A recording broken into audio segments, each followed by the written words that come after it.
Hello friends, welcome to my YouTube channel. मैंने आपको अपने लास्ट वीडियो में समिश्र संख्याओं का मापांक निकालना बताया था।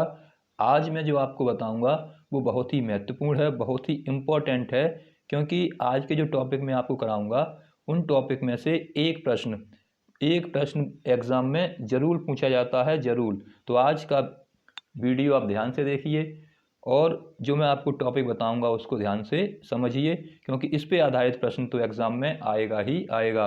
तो सबसे पहले बात करते हैं आर्गेंट तल की। आर्गेंट तल क्या होता है? सबसे पहले आर्गेंट तल की बात करते हैं कि आर्गेंट तल होता क्या है। तो हमने क्या पढ़ा था? हमने कार्तीय तल पढ़ा है। हमने क्या पढ़ा था? कार्तीय तल पढ़ा था कि किसी बिंदु को, जब कोई बिंदु 2,3 इस तरह से दे रखे हों तो उसको निरूपित करने के लिए हम एक कार्तीय तल का प्रयोग करते थे, कार्तीय तल का रूप यूज़ करते थे। कार्तीय तल में क्या था? एक हमारा एक्स अक्ष होता था, इसके अपोजिट में एक्स डैश, इधर वाई और एक वाई डैश। ये हमारा कार्तीय तल था और इसमें बिंदुओं को निरूपित किया जाता था। और जब हम किसी समिश्र संख्या को जेड बराबर, हमें कोई समिश्र संख्या ए प्लस आइटा बी दे रखी हो, ए प्लस आइटा बी, इसको अगर हमें निरूपित करना है तो इसको निरूपित करने वाला तल क्या कहलाता है? आर्गेंट तल कहलाता है।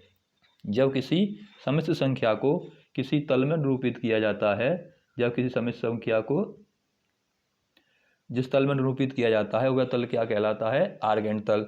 जब हम किसी रियल नंबर को निरूपित करते थे तो वो कार्तीय तल कहलाता था, लेकिन जब समिश्र संख्या को किसी तल में निरूपित करेंगे तो वह तल क्या कहलाएगा? वह प्लेन क्या कहलाएगा? आर्गेंट प्लेन कहलाएगा। वह तल आर्गेंट प्लेन कहलाता है। जैसे ए प्लस आइटा बी दे रखा है, तो इसमें अब क्या होगा? ये हमारा एक्स एक्सिस होगा, इधर इधर हमारा एक्स डैश रहेगा, जैसे उसमें रहता था, ये वाई रहेगा और ये वाई डैश रहेगा। सब कुछ खेल उसी जैसा है। अंतर क्या है? ये तो हमारा एक्स एक्सिस था। अब इसको हम बोलेंगे, एक्स अक्ष को यहाँ पर वास्तविक अक्ष, इसको क्या बोलेंगे? रियल एक्सिस, वास्तविक अक्ष कहलाएगा। और जो हमारा वाई अक्ष होगा, अब वाई अक्ष क्या कहलाएगा? वाई अक्ष कहलाएगा हमारा काल्पनिक अक्ष, यानी इमेजिनरी अक्ष कहलाएगा। इसमें एक संख्या, एक एक क्या है? इमेजरी नंबर है एक, यानी दो रियल नंबर हैं जो किससे जुड़े हुए हैं? आइटा के साथ जुड़े हुए हैं। तो जो हमारा एक्स अक्ष है वो वास्तविक अक्ष कहलाता है और जो वाई अक्ष होता है वो हमारा काल्पनिक अक्ष कहलाता है। अब जो हमें जेड बराबर ए प्लस आई वी दे रखी है, इसको कैसे लिखेंगे? इसको लिखेंगे जेड बराबर ए कॉमा बी। तो हमारा जो बिंदु होगा वो क्या हो जाएगा? ए कॉमा बी हो जाएगा। अब हमें ए कॉमा बी को इस अक्ष पर निरूपित करना है, यहाँ पर दिखाना है। तो एक्स पे लेंगे ए दूरी और बी पर, और वाई पर लेंगे बी। मान लो एक्स पे हमारी ए दूरी यहाँ तक है और वाई पर यहाँ पर है, तो यहाँ पर कहीं पर ये हमारा ए कॉमा बी आ जाएगा, यानी जेड कि जो कोऑर्डिनेट ए कॉमा बी थे वो इस तरह से यहाँ पर निरूपित कर दिए जाएंगे, एक्स अक्ष पर और ये वाई अक्ष पर। तो यहाँ पर ये एक्स और वाई अक्ष क्या कहलाते हैं? वास्तविक अक्ष और काल्पनिक अक्ष कहलाती हैं। ये आपको ध्यान रखना है। अब मान लो हमें कोई समिश्र संख्याएं दे रखी हैं। मान लो हमें दे रखा है -के 4 प्लस के 2 आइटा, हमें दे रखा है 0 प्लस के 2 आइटा, हमें दे रखा है 0 माइनस के 5 आइटा, हमें दे रखा है मान लो 4 प्लस के 3 आइटा। ऐसे मान लो नंबर्स दे रखे हैं। इन नंबर्स को अगर हमें आर्गेंट तल में निरूपित करना है, आर्गेंट प्लेन में निरूपित करना है, तो कैसे निरूपित करेंगे?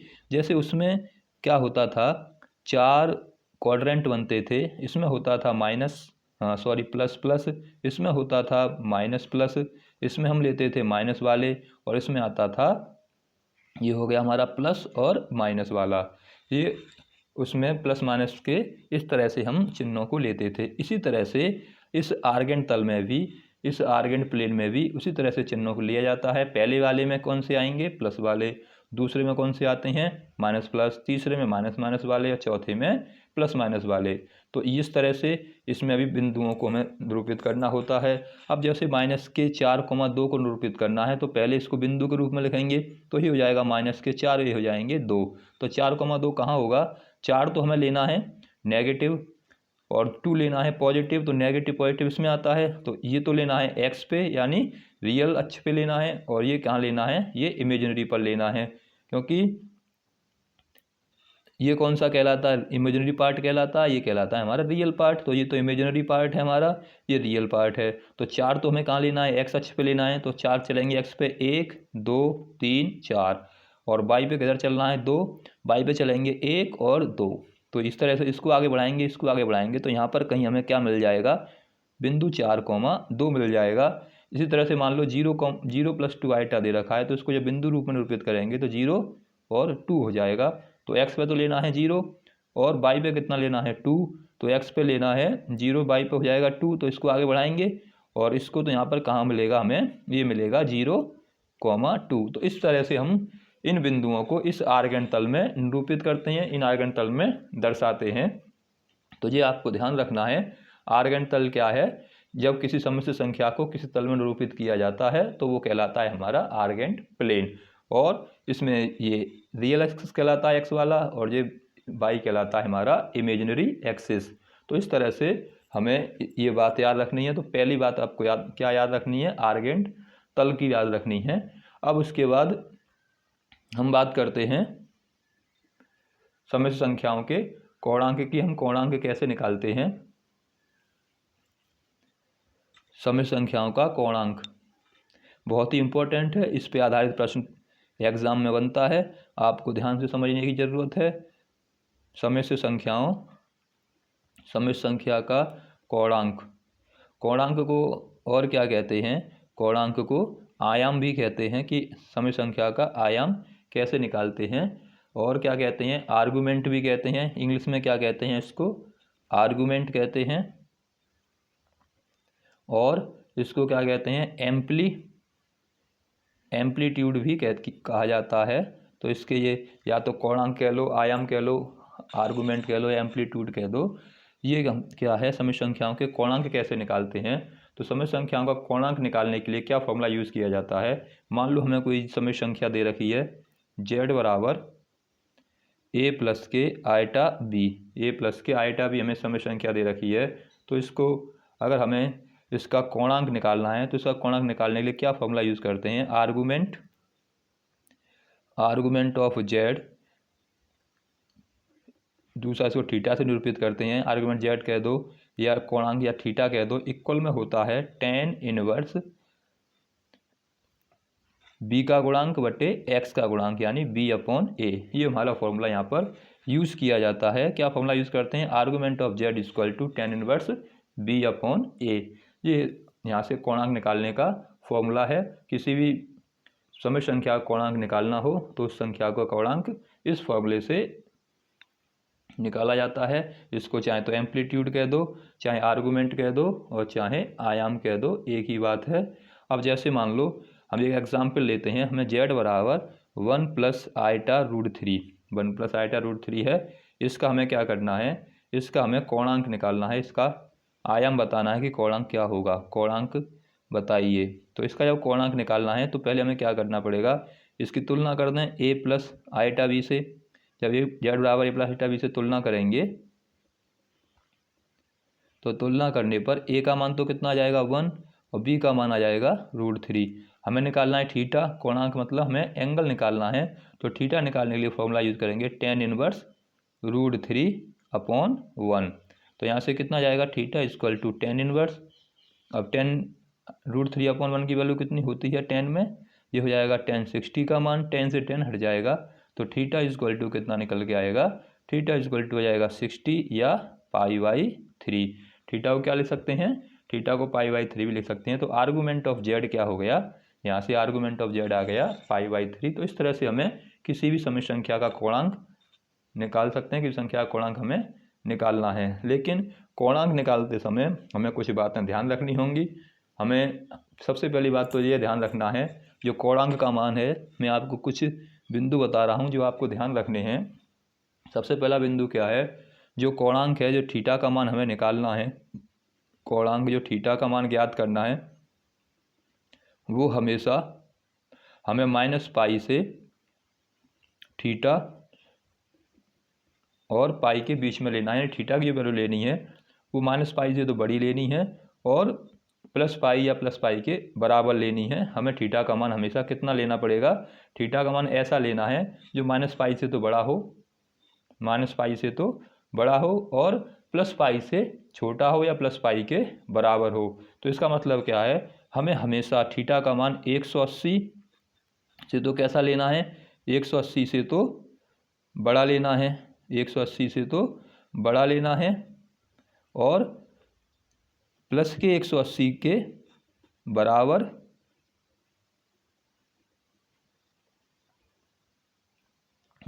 लेना है या छोटा लेना है। तो हमें थीटा का मान हमेशा कैसा निकालना पड़ेगा, थीटा का मान हमेशा 180 से तो बड़ा निकालना पड़ेगा और माइनस 180 से तो बड़ा निकालना पड़ेगा, जबकि प्लस 180 के बराबर हो सकता है या उससे छोटा लेना है। इससे ज़्यादा हम थीटा का मान नहीं ले सकते। तुम सोचो कि 3 पाई ले लिया या फिर 2 पाई ले लिया, ऐसा इसमें मान निकल के नहीं आएगा। ये हमें ध्यान रखना है, कोणांक का मान हमेशा 180 से बड़ा और 180 माइनस 180 से बड़ा तथा प्लस 180 के बराबर या उससे छोटी वैल्यू हमें निकालनी है।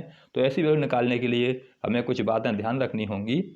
हमें क्या बात ध्यान रखनी होंगी, अगर मान लो हमें जो समित संख्या दे रखी है वो, मान लो पहली बात क्या याद रखनी है, आपको पहली बात याद रखनी है, समित संख्या दे रखी है हमें पहले प्लेन में दे रखी है। जो समित संख्या है वो क्या दे रखी है, पहले प्लेन में है 1 प्लस के आइटा के रूप में। ये किस में होगा, पहले क्वाड्रेंट में होगा, फर्स्ट में दे रखा है, यानी पहला वाला और ये दोनों ही पॉजिटिव हों। इसका क्या मतलब है, यानी ए प्लस आइटा भी दे रखा है हमें, पहला भी पॉजिटिव दूसरा भी पॉजिटिव, ए और बी दोनों अगर पॉजिटिव आते हैं तो हमें सीधे सीधे हम वैल्यू निकाल लेंगे। क्या वैल्यू निकालेंगे, tan इनवर्स बी अपॉन ए रख देंगे और सीधे सीधे हमारा मान निकल के आ जाएगा।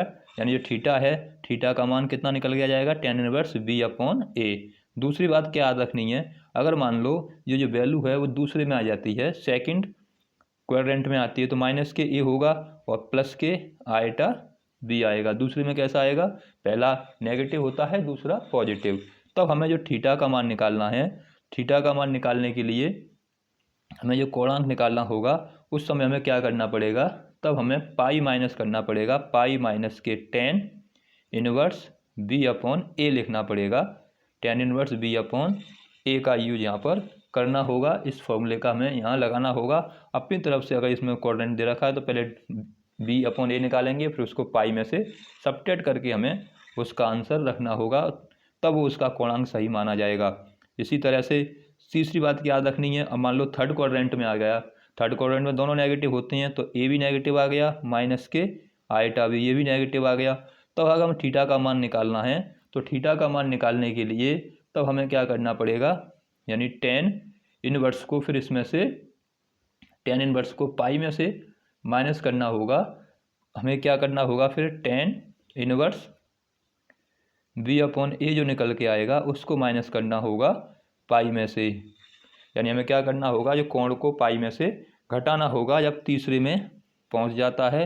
और चौथे में क्या करना है, चौथा मान लो पहले में क्या होता है, पहला वाला चौथे वाले जो क्वाड्रेंट में पहला तो पॉजिटिव आता है एक्स अक्ष वाला और माइनस के आइटा बी आता है, तब क्या करना है, तब हमें माइनस के अल्फ़ा लेना होगा। तो जो एंगल दे रखा होगा वो हमारा क्या आ जाएगा, माइनस के tan इनवर्स बी अपॉन ए, ये हमारा थीटा का मान निकलेगा माइनस में बी अपॉन ए। ये चार बातें आपको ध्यान रखनी है, हमेशा थीटा की जो वैल्यू है वो 180 माइनस 180 से बड़ी लेनी है और प्लस 180 से बराबर या छोटी लेनी है। पहले में तो कोई बात ही नहीं, 0 से 90 तक होता है।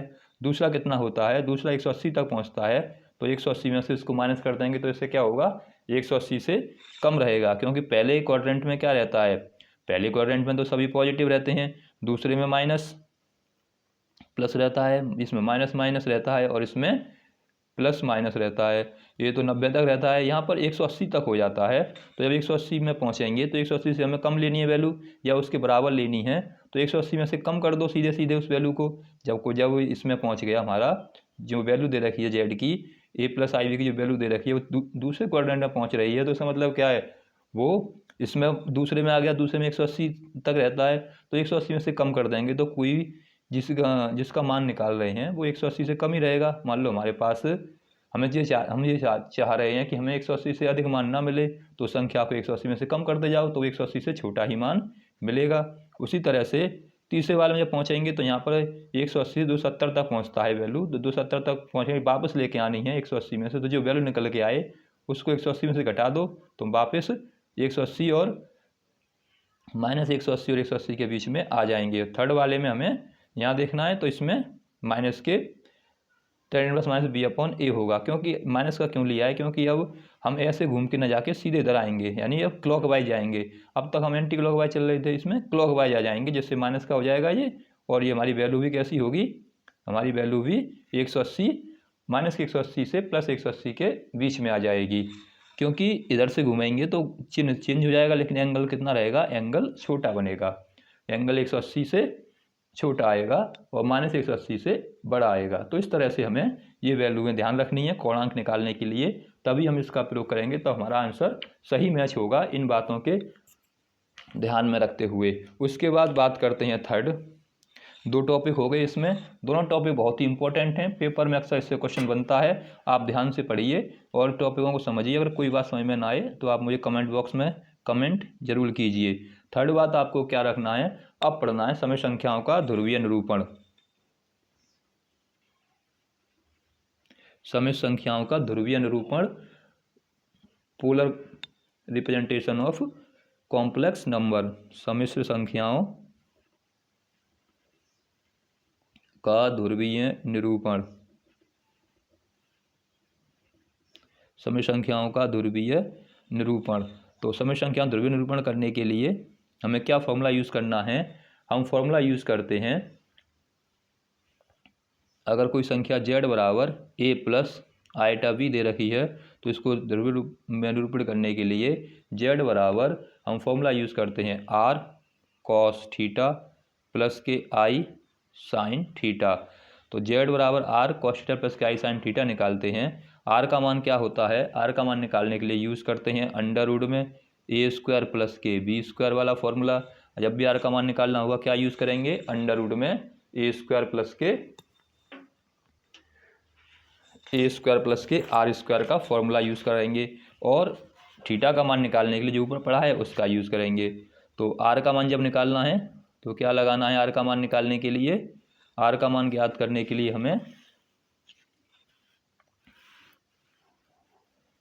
तो आर का मान निकालने के लिए तो हमें क्या लगाना पड़ेगा, तो यहाँ से आर बराबर हो जाएगा अंडर रूट में ए स्क्वायर प्लस के बी स्क्वायर।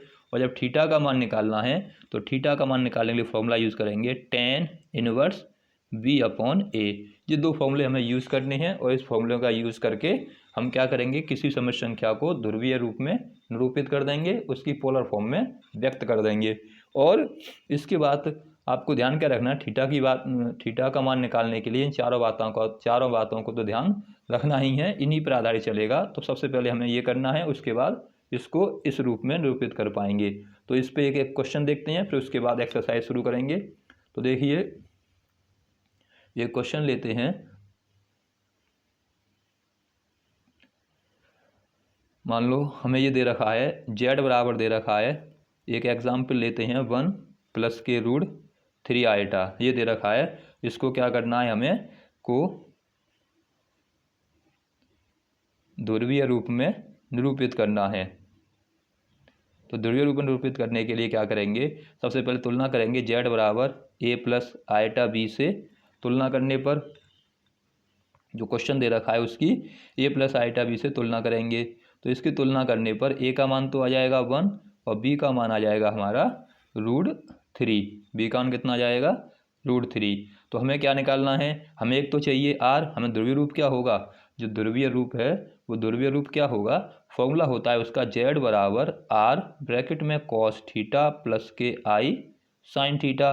तो हमें क्या चाहिए, एक तो r चाहिए, एक थीटा चाहिए। तो r का मान निकालना पहले, तो r बराबर होता है अंडर रूट में a स्क्वायर प्लस के b स्क्वायर। तो r का तो r एक जगह पर लगा देंगे 1 का स्क्वायर, यहाँ आ जाएगा √3 का स्क्वायर। तो ये हो जाएगा हमारा 1 प्लस के √3 का स्क्वायर करेंगे तो 3 ही रहेगा। तो इस तरह से ये हो जाएगा 4, और 4 का वर्गमूल कितना होता है, 2। तो r का मान कितना आ जाएगा, r का मान हमारा आ जाएगा 2। उसके बाद हमें क्या लेना है, उसके बाद हमें निकालना है थीटा। तो थीटा बराबर होता है tan inverse b upon a। तो थीटा का तो थीटा ये हो जाएगा tan इनवर्स b की जगह है √3, ये हो जाएगा 1। अब ये देखना है tan में किसकी वैल्यू होती है, तो tan में ये वैल्यू है π/3 की। π/3 का यानी 60 का मान है, तो यहाँ से tan से tan हट जाएगा तो थीटा का मान कितना आ जाएगा, π/3 आ जाएगा। थीटा का मान कितना आ जाएगा, π/3 आ जाएगा। अब इसको निरूपित कर दें तो इसका ध्रुवीय रूप क्या हो जाएगा, तो z का जो फॉर्मूला है उसमें रख दें, z का ध्रुवीय रूप बराबर हो जाएगा z बराबर r cos थीटा, ये फॉर्मूला है, प्लस के i साइन थीटा। r की वैल्यू निकल के आई है 2, और cos का तो cos थीटा की वैल्यू निकल के आई है π/3, प्लस के i साइन थीटा की वैल्यू निकल के आई है π/3। ये मान लगा देंगे, ये हमारा क्या हो जाएगा, इसका ध्रुवीय रूप हो जाएगा। तो इस तरह से हम समिश्र संख्याओं को ध्रुवीय रूप में निरूपित कर सकते हैं। तो ये आपको ध्यान रखना है। आगे मैं अगले वीडियो में आपको इसकी एक्सरसाइज कराऊंगा 5.2। तो आज का वीडियो आपको कैसा लगा, अगर आपको वीडियो पसंद आया हो तो लाइक करें, दोस्तों के साथ शेयर करें। आज का वीडियो बहुत इंपॉर्टेंट है। ये तीनों बातें जो मैंने आपको बताई हैं पेपर में पूछी जाती हैं, इसलिए इसको ध्यान से ज़रूर करें। अगर कोई समझ में बात ना आए तो आप मुझे कमेंट बॉक्स में कमेंट जरूर करें, और अधिक से अधिक दोस्तों के साथ शेयर करें। वीडियो को अच्छा लगे तो लाइक ज़रूर करें। वीडियो देखने के लिए धन्यवाद।